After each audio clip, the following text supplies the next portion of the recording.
اعوذ باللہ من الشیطان الرجیم بسم اللہ الرحمن الرحیم۔ ہمارا آج کا ٹاپک ہے جی جملہ اسمیہ میں تاکید پیدا کرنا، جملہ اسمیہ میں زور پیدا کرنا۔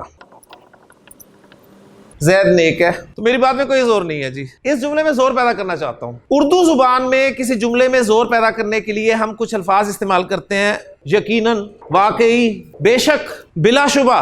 انگریزی میں ان کے ایکویلنٹ ہوتے ہیں جی انڈیڈ، ویریلی۔ عربی زبان میں زور پیدا کرنے کے لیے جملہ اسمیہ میں ان الفاز کے ایکویلنٹ یہ استعمال کیے جاتے ہیں جی جملہ اسمیہ کے شروع میں، یا لام کو لے آئیں یا انا کو لے آئیں، اس سے جملے میں زور پیدا ہو جائے گا۔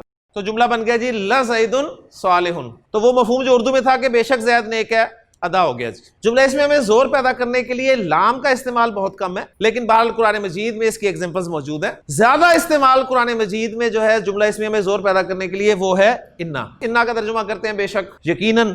دونوں سے ایک جیسی تاکید پیدا ہوگی، دونوں میں سے سب سے زیادہ استعمال کس کا؟ انا کا۔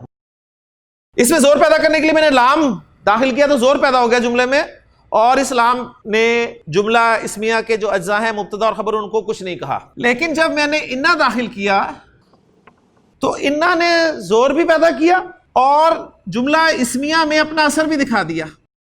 اس نے جملہ اسمیہ کے مبتدا کی اعرابی حالت بدل دی۔ لام نے کچھ نہیں کیا تھا بیچارے نے، واقعی زید نیک ہے۔ انا آیا، اس نے زور بھی پیدا کیا اور ایک اعرابی تبدیلی بھی جملہ اسمیہ میں پیدا کر دی، جملہ اسمیہ کے مبتدا کو نصب میں لے گیا، تو لہٰذا اس کا مبتدا ہونے کا سٹیٹس بھی چھن گیا۔ لہٰذا اب زید جو ہے گرامیٹیکلی کہا جائے گا یہ انا کا اسم ہے، اور جو خبر ہے وہ بھی اس نے اون کر لیا، لہٰذا اسے بھی انا کی خبر کہا جائے گا، خبر و انا، انا کی خبر۔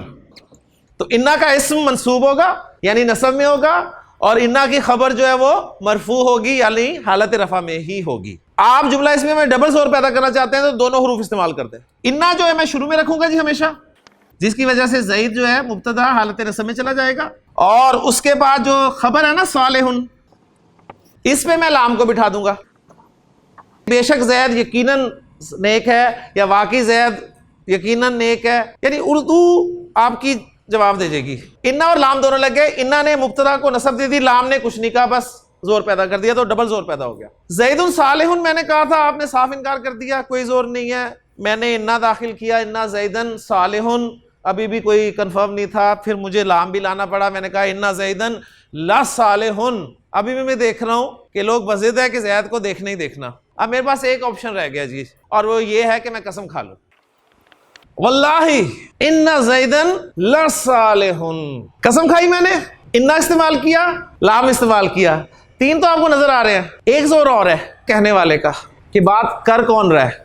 جملہ اسمیہ ہے جی، زید کیا ہے جی، شروع میں آ رہا ہے اسم اور حالت رفع میں آ رہا ہے تو مبتدا ہوگا جی۔ جالسن کیا ہے، خبر، خبر بھی حالت رفع میں ہوتی ہے۔ فی المسجد متعلق، اور کس کے متعلق ہے؟ خبر کے متعلق ہے۔ ماشاءاللہ زید مسجد میں ہے، پہلے میں نے کہا تھا زید مسجد میں بیٹھا ہوا ہے، تو بیٹھا ہوا کو میں نے نکال دیا اور میں نے کہہ دیا سمپلی کہ زید مسجد میں ہے، بات میری پوری ہوگی۔ بعض اوقات جملہ اسمیہ میں سے خبر کو ڈراپ کر دیا جاتا ہے، جو متعلق ہوتا ہے وہ خبر کی جگہ لے لیتا ہے، ایسی صورت میں متعلق کو قائم مقام خبر کہہ دیا جاتا ہے، یا کچھ لوگوں کے نزدیک صرف خبر بھی کہہ دیا جاتا ہے، اور جملے کا مفہوم پورا ہو جاتا ہے کہ زیدن فی المسجد، زید مسجد میں ہے۔ اور ایسی بے شمار ایگزامپلز قرآن مجید میں موجود ہیں۔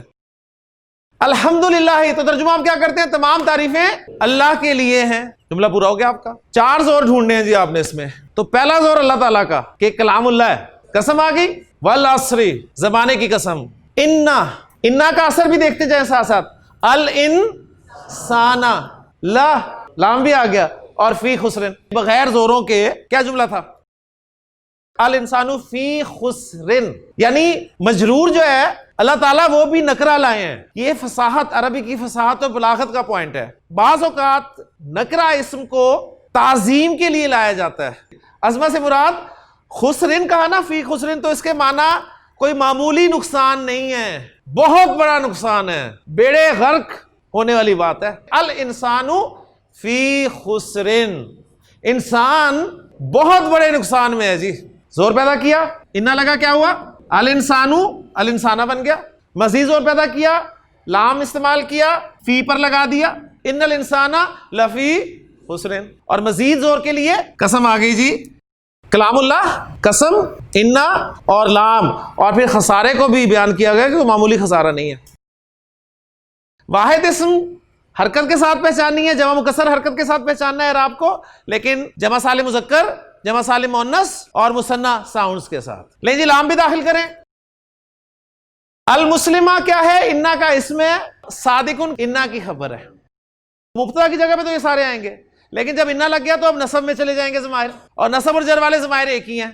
انہو، انہما، انہم، انہا، انہما، انہن، انا کا، انکما، انکم، انا کی، انکما، انکن، انی. میں آ گیا جی، انا اور یا تھی ساتھ، انی. حرف نے یا کی بات مان لی، حرف نے، انا نے یا کی بات نہ مانی، نہ مانی، جھگڑا کون آئے گا؟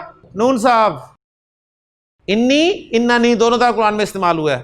انا آتینا کل کوثر، انا انزلناہ فی لیلۃ القدر، انا للہ و انا الیہ راجعون. انا کے ساتھ ضمائر بھی آئیں گے تو نصب والے استعمال ہوں گے، اور نصب اور جر والے ضمائر ایک ہی ہیں جی. اللہ تعالیٰ سے دعا ہے کہ اللہ تعالیٰ ہمیں یہ باتیں یاد رکھنے کی توفیق عطا فرمائے. سبحانک اللہم و بحمدک، اشہد ان لا الہ الا انت، استغفرک و اتوب الیک.